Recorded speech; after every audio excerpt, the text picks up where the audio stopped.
social organizations have warned about an increase in the number of underage migrants making their way to the U.S. Forest fires are spreading in Brazil's Amazon rainforest as the rate of deforestation grows. Russia and North Korea are increasing their military cooperation. From the headquarters of Telesur English in Quito, Ecuador, I'm Doris Polo, and this is From the South. Despite recent revelations about the inhuman conditions at U.S. migrant detention centers, many in Central America continue to flee violence and extreme poverty in hopes of reaching the country.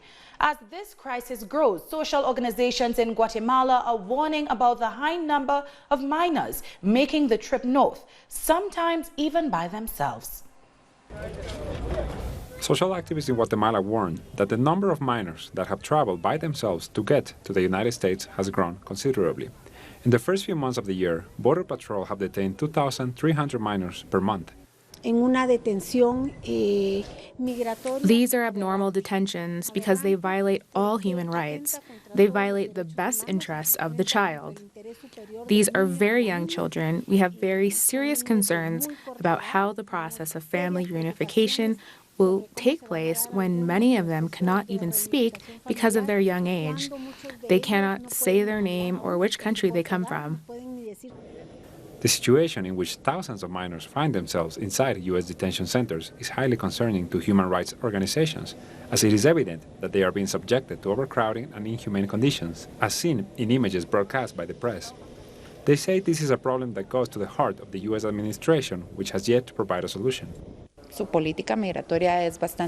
immigration policy is quite clear, but in reality, we need answers to the demands for the end of forced separations and detentions of families, of mothers with children. This issue needs an immediate solution.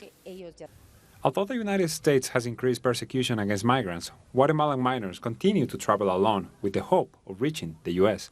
Most do so to reunite with family members, although they are influenced by other factors, such as fleeing violence and extreme poverty. As such, the migratory flow will not stop as long as governments do not solve historic social problems. There is no policy at all that guarantees the right to live in peace. There is no guarantee for a good quality life, to protect minors against violence and insecurity, against poverty and malnutrition. On the contrary, the only responses there have been are terrible initiatives from lawmakers trying to penalize parents for taking or sending their children out of the country. In addition to this, the government of Jimmy Morales could soon sign an authorization for this nation to become a self-proclaimed safe third country, which could lead to the opening of detention centers at the borders. A student demonstration in Chile turned violent when police came down on protesters who were demanding better funding for education. Police fired tear gas and used water cannons to disperse the crowds. This response came after a Molotov cocktail was thrown at a police vehicle. A number of arrests were made while more than a dozen officers were injured. Wednesday's protest comes after teachers agreed to extend their ongoing strike after they rejected measures from the government to end the deadlock on education funding. The Colombian National Liberation Army has reasserted its desire to restart peace talks with the government of Ivan Duque. The ELN delegation in Cuba said it had delivered a summary of the progress made in previous talks to the United Nations Office of the High Commissioner for Human Rights and to the International Committee of the Red Cross. They said it was important to build on what had already been achieved. On July 3rd in the Vatican, Rome, we formally delivered this package of agreements through a group of priests who defend peace and human rights. The aim of this is to make clear that in any future talks, we should continue to build on what has been achieved in the previous process, so that the agreements and progress that we made then does not get lost, and we do not have to start from scratch when a new round of talks gets underway. The ELN delegation also said that for dialogue process to continue, it is essential that regions affected by the armed conflict receive humanitarian relief. que un cese bilateral. A bilateral ceasefire must also provide humanitarian relief to the population, especially in the areas most affected by the armed conflict. We have repeatedly expressed that we support a bilateral cease. We are in favor of doing it as soon as possible, as it would benefit the process as a whole. Colombian senator for the FARC party, Jesus Santrich, is still missing after leaving his security team in Tierra Grata last Saturday. The government of Iván Duque didn't hesitate in claiming that he had run away, thus breaching the peace agreement. FARC Senator Julian Gallo says Jesus Santrich didn't inform the party about his decision to abandon his security scheme, nor about his intention of going into hiding for security reasons. We are waiting because we are concerned about the complaints regarding security issues, but we were not aware of his intentions because, as I said before, he did not officially communicate anything to the party. For some politicians, it's crucial to clarify what's happened to Santrich and leave speculation to one side. If the circumstances are not clear, it is easy to jump to harmful conclusions that are not serious, especially in a case of this magnitude. Some analysts say the congressman hasn't failed the peace process before, and it remains unclear why he decided to abandon his security scheme. Santrich is not incarcerated and doesn't have any restriction of movement. As a congressman, he even has more privileges in moving around than the other citizens. He doesn't have to ask for permission to move around within the country. So this all looks like political persecution, a scandal of a sort, made up by the president against Mr. Santrich. As for the government, they say Santrich ran away, abandoning the peace deal and mocking the authorities. It is very worrying that the government and the tabloids are all claiming that Santrich ran away. They label him a criminal, and their behavior, in a way, justifies Santrich's disappearance. Their speeches are full of hate. They undermine guarantees of peace process for ex-combatants during their reincorporation process. For the FARC party, it's crucial that Santrich clears up any doubts about his whereabouts over the coming days, as well as whether he will appear before the Supreme Court of Justice on July 9th. Deforestation in Brazil's Amazon rainforest skyrocketed to 88% in June when compared to the same period last year and is leading to large forest fires across the region. This is the second consecutive month that deforestation has risen considerably in Brazil. Environmentalists warned that this is because of the policies of far-right President Jair Bolsonaro, who has continuously called for more extractivism in the Amazon. Bolsonaro is also known for criticizing the country's environmental enforcement agency for handing out too many fines. Brazil is home to 60% of the Amazon, the world's largest tropical rainforest. Barbados has received its second credit rating upgrade in the last 7 months because of improvements in the country's debt position. International rating agency Moody's has raised the island nation's foreign and local currency issuer ratings to CAA1 from CAA3. Moody's says Barbados' capacity to service its restructured and potential future debt obligations has materially improved. Last November, following about 24 downgrades by various entities, another leading rating agency, Standard & Poor's, raised its long and short-term local currency ratings for Barbados. Guyana's cabinet has approved a proposal to remove custodial sentences for persons caught with small amounts of marijuana. This applies to 30 grams of marijuana or less. And while possession is still an offense, people will not be sentenced to prison anymore. The decision comes as the government considers a recently submitted CARICOM report on the usages of marijuana, and in particular by Rastafarians who require it for use in their worship and sacrament. CARICOM heads of government are in St. Lucia for the 40th regular meeting of CARICOM. Our correspondent Alison Kentish is in St. Lucia and files this report. Heads of government of the Caribbean Community CARICOM are in St. Lucia for their 40th regular meeting, which got off to a rather late start this afternoon. The 3 days of deliberation on major issues impacting the region got underway just a few hours ago with an official opening ceremony. CARICOM Secretary General Erwin Larocque, in addressing the opening ceremony, spoke of efforts to tackle crime in the region to help member states get rid of the label of non-cooperative tax jurisdiction, and he reaffirmed the CARICOM's stance, and which he described as a non-negotiable stance on non-interference and non-intervention in the affairs of sovereign states. Outgoing chairman of CARICOM, Dr. Timothy Harris, Prime Minister of St. Kitts and Nevis, stated that there have been major strides made in areas such as trade and security, but he says there is still a lot of work to be done. Now, Prime Minister Harris took some time out to speak specifically on Venezuela, and he said that the rest of the world is coming to terms and agreeing that CARICOM has always had the right stance where Venezuela is concerned. If you recall, a number of prime ministers of CARICOM, including Roosevelt Skerrit of Dominica, Gaston Brown of Antigua and Barbuda, Prime Minister Harris himself of St. Kitts and Nevis, Ralph Gonsalves of St. Vincent and the Grenadines, and Mia Motley of Barbados, have all maintained a stance of non-interference, non-intervention, respect for sovereignty, and they have always said that CARICOM should serve as a mediator in Venezuela. So Prime Minister Harris is saying where Venezuela is concerned, CARICOM has always had it right. Prime Minister of St. Lucia, Alan Chasney, also addressed the opening ceremony this evening, and he spoke of plans to continue the good work that was undertaken during the chairmanship of Prime Minister Harris, and especially in areas of climate change and building the CARICOM single markets and economy.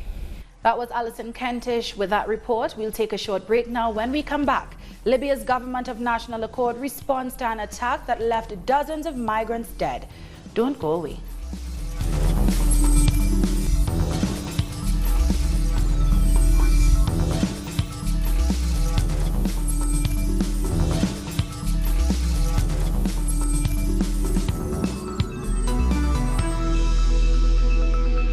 Welcome back.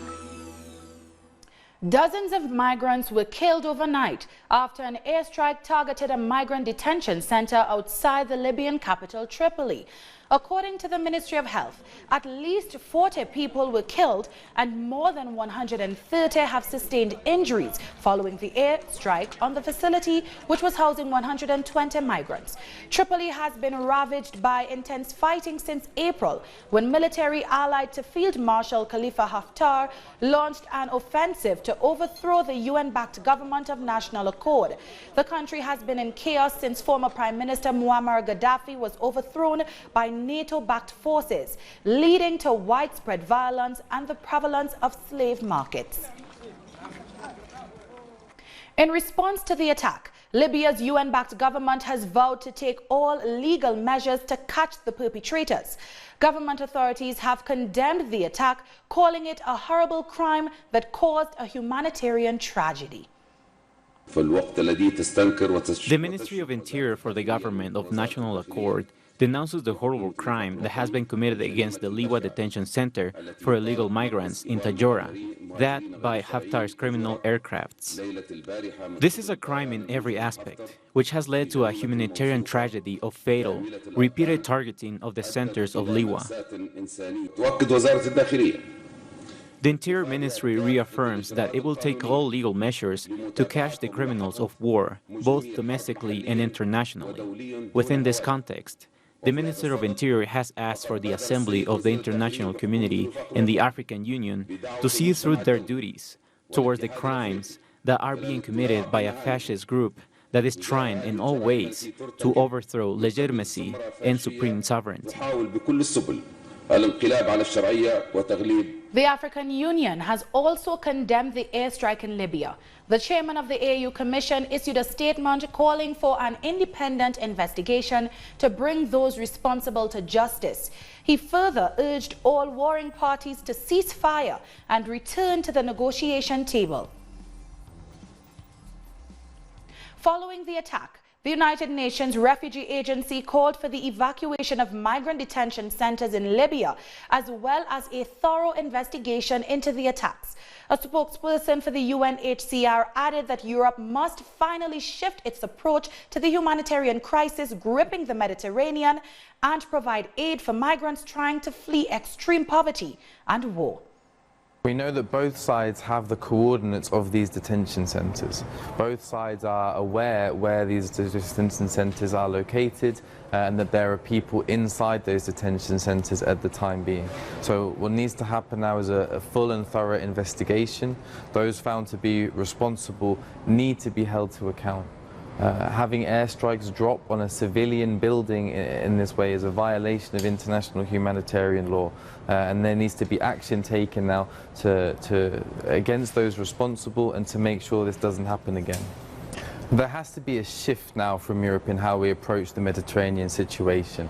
There needs to be an end to the toxicity of the political debate around what to do with refugees and migrants. There needs to be an end to politicians seeing this as a political trophy to win, and it needs to be reframed as a primarily humanitarian issue. We need to see an end to the policies that serve as a deterrent to NGO search and rescue vessels, and we need states to work together to ensure that no one is returned to Libya at this time. A Tanzanian citizen has been sentenced to life in prison for his role in the 2015 Garissa University College attack, which left 148 people dead in Kenya. 2 other militants were jailed for 41 years each.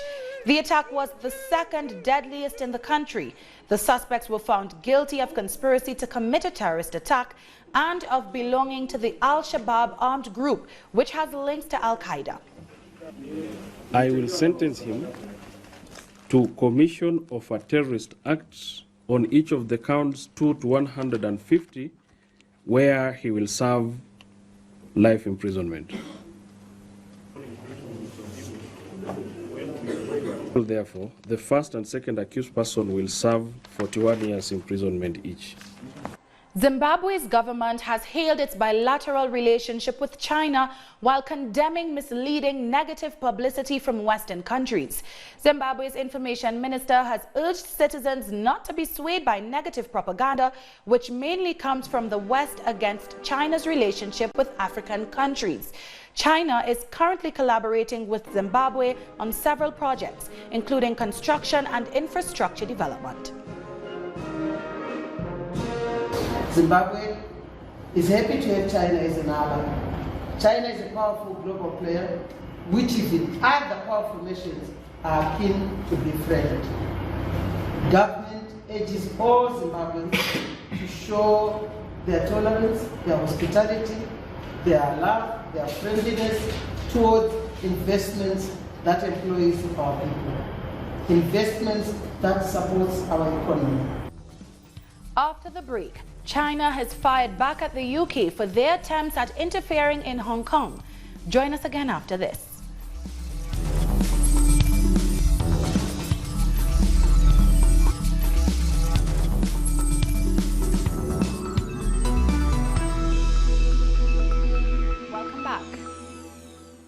The Iranian President Hassan Rouhani has said that Tehran will increase uranium enrichment if it doesn't see efforts to preserve the nuclear deal from European signatories.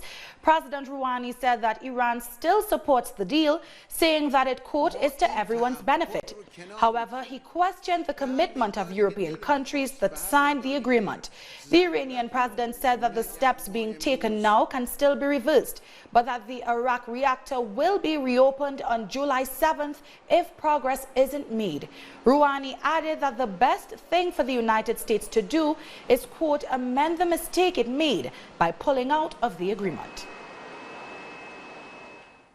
Moscow and Pyongyang are intensifying their partnership in several areas, including military cooperation. Russia's Deputy Defense Minister made the disclosure during his meeting with the Vice Minister of the People's Armed Forces in the North Korean capital.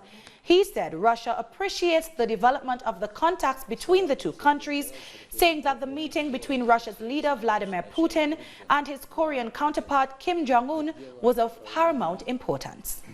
High-level contacts give additional impetus to bilateral relations in various fields, including military cooperation.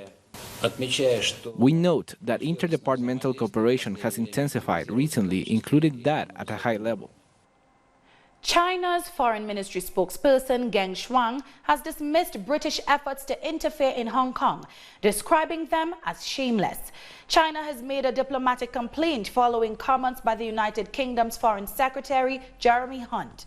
The Foreign Ministry said the senior British diplomat is stuck in the fantasy of colonialism in days gone by. Geng added that events in China's special administrative region are a purely internal affair. The UK has had firstly no sovereignty, secondly no authority, and thirdly no powers of supervision over Hong Kong since the handover. There is absolutely no such thing as this so-called responsibility. The UK placing itself as the protector of Hong Kong at every turn is a purely self-constructed illusion. To say that the freedoms of Hong Kong residents are something Britain strive for is simply shameless. I would like to ask Mr. Hunt, during the British colonial era in Hong Kong, was there any democracy to speak of? Hong Kongers didn't even have the right to protest. A group of activists has gathered outside London's Belmarsh prison on Wednesday to celebrate the 48th birthday of WikiLeaks founder Julian Assange. Assange supporters sang happy birthday and even brought a cake, along with a message condemning his possible extradition to the United States. Assange, who is currently serving a 50-week sentence for breaching bail conditions, will face a 5-day U.S. extradition hearing next February. He was indicted on 18 counts, including charges under the Espionage Act. The Home Secretary, Javid, the Foreign Secretary, Jeremy Hunt, and our soon-to-not-be Prime Minister, Theresa May, all bear culpability in the persecution and torture of Julian, and they will not sleep at night in the years to come when they remember what they did to a human being and how they denied his human rights. He has been unlawfully persecuted for publishing truthful and factual information on United States and allies' war crimes. He and WikiLeaks have done a great contribution to humanity on the freedom of the press, on journalism, on our right to know. And today we end in Bolivia, where a neighborhood council president has used color and art to bring joy to Chuauma, a hillside section of the capital La Paz. The buildings were previously the colors of dirt, adobe and brick. Now they are marvelous multicolored murals. The project was the brainchild of 59-year-old Tomasa Gutierrez Choque, an indigenous Bolivian woman who never went to school but bloomed after taking up the leadership role in her community. I say the colors are so beautiful. It's truly a joy for me to get up in the morning and not see dirt, the color of adobe or brick, but to get up and see colors. Going to store is a joy for me because I see the colors. We've come to the end of this news brief. You can find these and many other stories on our website at telesurenglish.net. And join us on social media, Facebook, Twitter and Instagram. For Telesur English, I'm Doris Polo. Thank you for watching.